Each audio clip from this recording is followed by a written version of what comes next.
So, the first season of Doctor Who 2024 has been and gone. It's been a little bit quiet on the channel, and that is simply because I've been watching Doctor Who, and I wanted to make sure that I had sort of everything I needed to make this video. I basically want to go through a rundown of what I liked, what I didn't like about each story, and then do a roundup at the end of the series. So, let's get into it. Let's talk about the first episode, Space Babies. If you're going to go into Space Babies off the back of the Christmas special, it works a lot better as a second episode. I know for Disney Plus audiences, Space Babies is on there as episode 2, but then on iPlayer it is the first episode of the season. I really like the first 10 minutes. I think the Doctor and Ruby are having a really good time in the TARDIS, you know, travelling to see the dinosaurs. I quite liked the recap at the beginning of the Christmas special that sort of felt very like classic Doctor Who, where they recap like the last 2 minutes of the previous episode. There were some moments that sort of linked back to Series 1 of 2005, particularly the Doctor and Ruby sort of looking out the window out into space. That felt very much like End of the World. It is the End of the World, isn't it? After the first 10 minutes, I sort of got the sense of how quickly sort of everything was happening, which sort of took me out of the moment somewhat, rather than feeling like a sort of interconnected sort of story which is unfolding in front of you. It started to feel like we were sort of rushing through a list that was sort of getting ticked off, you know, with Ruby's phone, the Doctor sort of zapping Ruby's phone, making it work so she's able to call her mum like back in the 2020s after they're in like the far future. So the pacing was almost giving me whiplash. Everything was just happening a little bit too quickly for my liking. There was sort of no room to breathe. The Snot Monster, I think, was a really great villain. That was a great sort of monster for the series opener. Overall, I think Space Babies had some good moments, especially between the Doctor and Ruby. But I think as a series opener, it was a bit weak. It was just an average, I think, run-of-the-mill Doctor episode for me. I didn't love it, I didn't hate it, didn't really have much against it. But then there wasn't really many standout moments for me either. So, sort of going into this series off this episode, I didn't really feel anything yet, you know? Obviously we had 2 episodes back to back, but we'll talk about the Devils Chord. Well, might as well go into it now. I was very surprised that we were linking back to the 60th anniversary already. I didn't think we'd even get a mention of anything that's happened in Doctor Who history at all in this first season. And yet again, episode 2, straight after episode 1, we're getting links back to the 60th anniversary.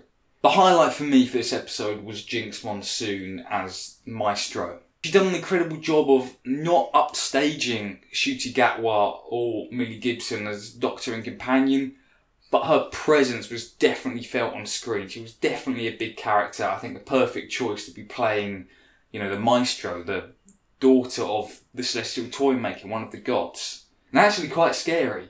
I think she was excellent. The 60s setting felt very at home for Doctor Who. I would like to see more Doctor Who sort of set in this era, particularly as that's when Doctor Who started, the 1960s. However, the Beatles element felt very generic to me. Now, I'm fully aware of how much the Beatles cost to have in a project, and I know how strict Apple Corps are of the royalties. So, it was going to be a big challenge. But despite all of that, I still felt quite disappointed actually of sort of what the Beatles, well, they didn't include anything to the story. It literally could have been anyone. So I was sort of left feeling, you know, what was the point of including them? It's a nice idea, but because of that big element of not really being able to include their music because of how much it costs, that's why it hasn't been done before, because there's this massive hurdle which is sort of impacting their use in any other sort of media. If you can't use them properly, then I'd probably say don't use them at all. Plus the musical number at the end just wasn't my bag. I really didn't enjoy it. Throughout this whole run of 8 episodes, Boom was probably the most Doctor Who-y feeling story throughout this 8-episode run. I was just imagining 12 and Clara. I mean, this is obviously Stephen Moffat's episode, so that's obviously how he writes his Doctor and companion. But for word, I could see Peter Capaldi and Jenna Coleman sort of standing there, delivering the same lines. Bear in mind, the Doctor is basically standing on a landmine throughout this entire episode. This is where Ncuti really shone for me. I think his performance was incredible. In the fact he was just standing in one spot and he gave it all. He was the Doctor.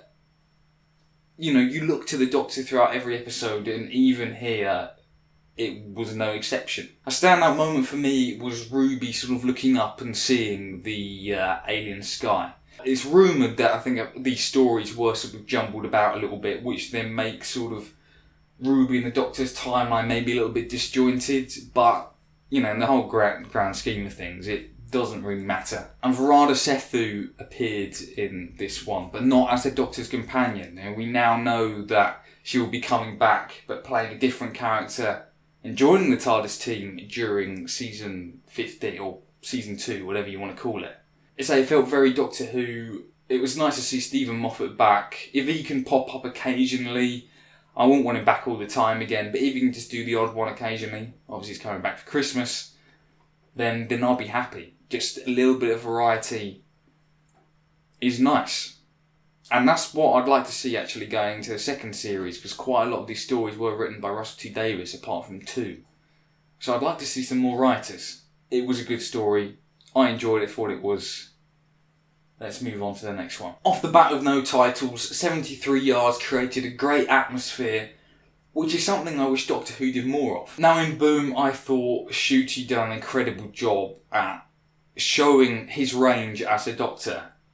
But now in 73 Yards, it was Millie's turn to sort of take over. The first episode recorded in Block 1, Millie does a great job at carrying Ruby. But she doesn't just carry Ruby, she carries the whole story. You know, the Doctor's not there. She carries the whole thing for like an hour, 45 minutes. And it's crazy because you wouldn't know this was the first episode recorded. You wouldn't know sort of... She doesn't really sort of know Ruby yet. I mean, I guess, do we actually know Ruby? There's only sort of 8 episodes. But, anyway, that's a point for later. Millie Gibson done a great job at carrying 73 Yards. I was hooked for the most part. Everything in the pub, you know, the actual 73 Yards woman was doing the YMCA in the, 73 yards away. Susan Twist, obviously she keeps popping up. We'll talk about Susan Twist at the end and sort of how she obviously pops up in every single story. But everything was sort of ramping up and really eerie. I liked everything in Wales, moves back to London, everything with Unit. Kate obviously appears first time in the series. I was really enjoying everything up until the Roger Ap William sort of section. I just wasn't really interested in that storyline. It felt a little bit tacked on, I think.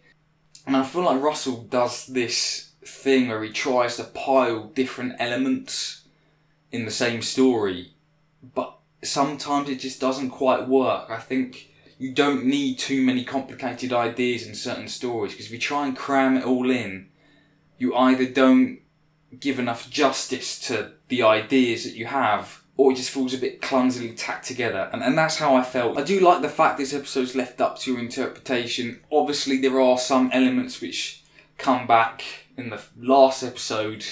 I mean, only a few, but I think for a standalone, you know, there's good parts in it, and it's something a little bit different. So I respect them for trying something new. Funny enough, Dot and Bubble was the episode that I was dreading the most throughout the run. It turned out being my favourite episode throughout the whole season. I really appreciated the running commentary on the modern day uses of social media and the dangers that can cause. Obviously we carry on this trajectory into the future. Doctor Who monster akin of the classic series in the form of the man-traps. I really, really liked them. Man-traps is just such a classic Doctor Who name for them as well. They definitely played to their strengths. You know, you didn't quite see them. They were always either shuffling in the corner of the shot or out of focus in the background. And the sort of the added on CGI elements when you did see them, I think was really effective. It really worked. They were proper, like, sort of gross creatures that you wouldn't want to bump into any in a dark alley at night.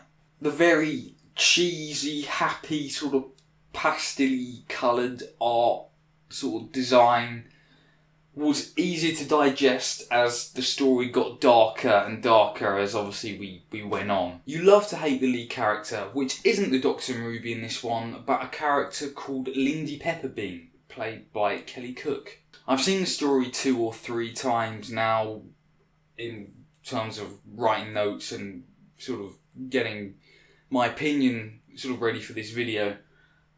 And each time I get a punch to the gut every time she's walking away after Ricky September's just been dispatched. I really like Doctor and Ruby's involvement as well, sort of pushing the story along but behind the scenes. And that whole scene at the end when they do eventually turn up for real is really well deserved. Now, the Doctor has got emotional, I think, in every single episode of this series.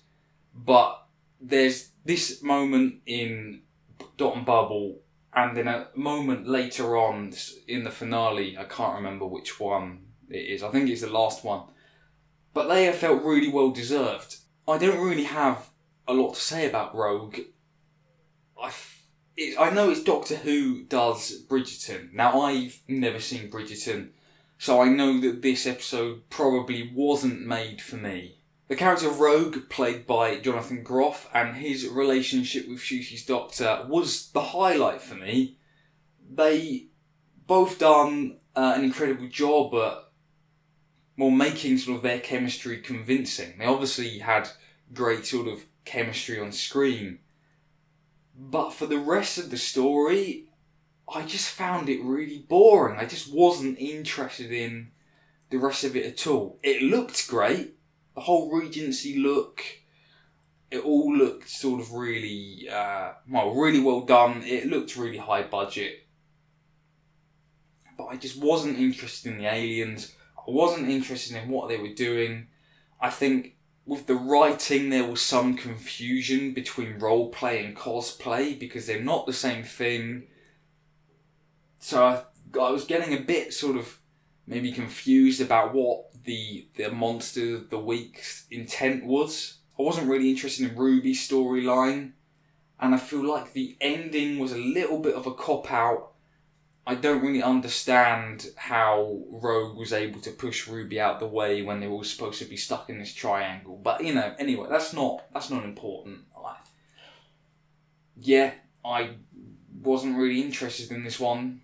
The first part of 2, The Legend of Ruby Sunday.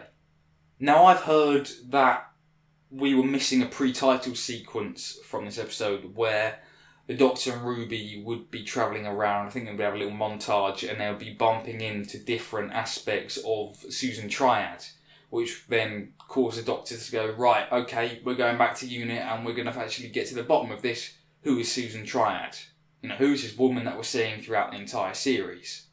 But we didn't get that. It's a shame because it could have given the episode more of a chance to breathe. Now, much like I brought up in Space Babies, it felt like we were just running through a checklist of everything that had to be ticked off before we sort of got to the end, the end of the series. Then we got to see Unit again.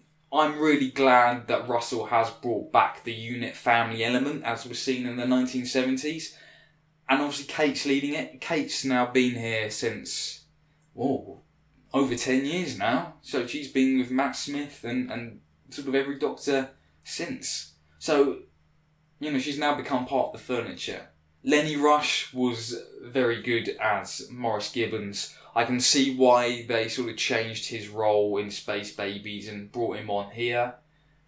Despite him only being 13, or his character's supposed to be 13, obviously Rose is 15 and they're both working at Unit. So that sort of raises some concerns. However, Lenny was brilliant. I really enjoyed everything actually in sort of Unit Tower, on the bridge, and the control room, whatever it's called, and then the time window. I've really enjoyed all of that stuff. The whole Susan triad possibly being, Susan, the Doctor's granddaughter. I'm sorry, that's stupid. Just because I had the same name. It felt like to me everyone on screen was even unconvinced, apart from the Doctor, And so it's quite surprising to me is how Russell would reference something to the first season of Doctor Who back in the 1960s, when you're trying to bring on a whole new audience into the 2000s, the 2020s now. Honestly, when the big reveal came of Sutekh, I was a bit apprehensive. And that's only because I absolutely love Pyramids of Mars. And you sort of run the risk of tarnishing his reputation if it doesn't go well. The reveal itself, I really, really liked. The whole sort of TARDIS groaning sort of motif, which obviously was referenced all the way back in Wild Blue Yonder. It was only last year. But that sort of element of the danger coming from within the TARDIS or from the TARDIS, I think was brilliant. Then you've got the disappearance of the soldier from Cheetah Mill, Manchester. He goes behind the TARDIS and you sort of don't see him. You think he's a goner. He's gone. And that was done really well. Everything with Susan Triad, then hearing the voice of Gabriel Wolfe, it really brought omnipotent presence to Sutekh. So I think the delivery was great. Russell, the whole, whoever directed this one, I can't remember, and Gabriel Wolfe done a great job of bringing Sutekh back. And then we go into the last episode, Empire of Death.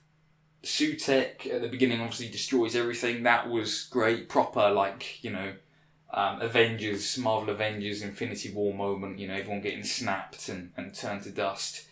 Unit sort of last stand with Kate and, all of the crew standing there, opening up on the TARDIS and Sutekh. And throughout the story, we have the Doctor, Mel and Ruby sort of in the centre.